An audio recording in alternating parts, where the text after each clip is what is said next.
सुक्खू जी स्वाभाविक रूप से ऐसी परिस्थिति में परेशान हैं, निराश हैं और उन्हें समझ नहीं आ रहा है।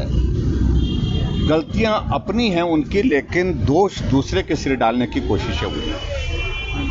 हम बड़ा स्पष्ट कह रहे हैं इस बात को कि हिमाचल प्रदेश में पिछले 15 महीने से जब से कांग्रेस पार्टी की सरकार बनी, ना जनता खुश है, ना कांग्रेस पार्टी के नेता खुश है, ना उनका कैडर खुश है, ना विधायक खुश है, ना मंत्री खुश है, ना ही कांग्रेस पार्टी की अध्यक्षा खुश है।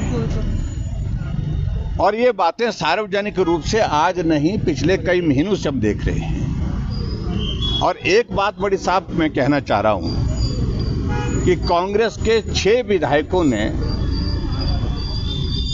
भारतीय जनता पार्टी के राज्यसभा के कैंडिडेट के लिए वोट चोरी छुपे नहीं दिया, उनके इलेक्शन एजेंट को बाकायदा दिखा करके दिया कि हम पिछले 14 महीने से प्रताड़ित हो रहे थे, जलील हो रहे थे। एक बार नहीं अनेक बार हमने अपनी बात को समझाने की कोशिश की, कहने की कोशिश की, ना सुनी गई ना मानी गई। ऐसे हालात में हमारे पास ये करने के सिवाय कोई दूसरा रास्ता नहीं है।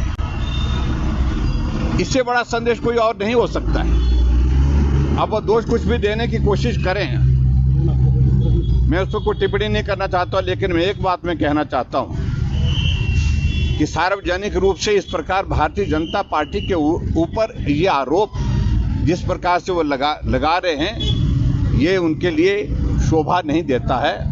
बतौर मुख्यमंत्री उनको स्वीकार करना चाहिए कि मेरे से ही गलती रह गई, मैं ही अपने साथियों को चला नहीं पाया।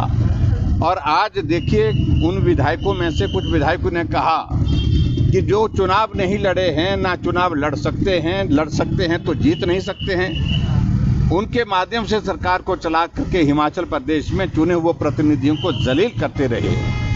कांग्रेस पार्टी की प्रदेश अध्यक्षा जो सांसद भी हैं, पिछले कल प्रेस कॉन्फ्रेंस में इस बात को कहती हैं कि हिमाचल प्रदेश में जो कांग्रेस पार्टी की सरकार के दौरान जो हालात बने हैं, हम लोगों के बीच में जाने की स्थिति में नहीं है। मैं सांसद हूं, लेकिन मैं मंडी लोकसभा क्षेत्र से चुनाव लड़ने के लिए मना कर रही हूं, मैं चुनाव नहीं लड़ूंगी।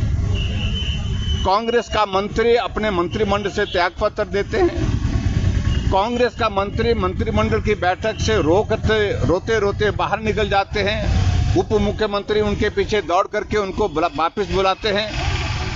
ऐसे एक नहीं अनेकों उदाहरण हिमाचल प्रदेश में आपने पिछले दिनों देखे हैं।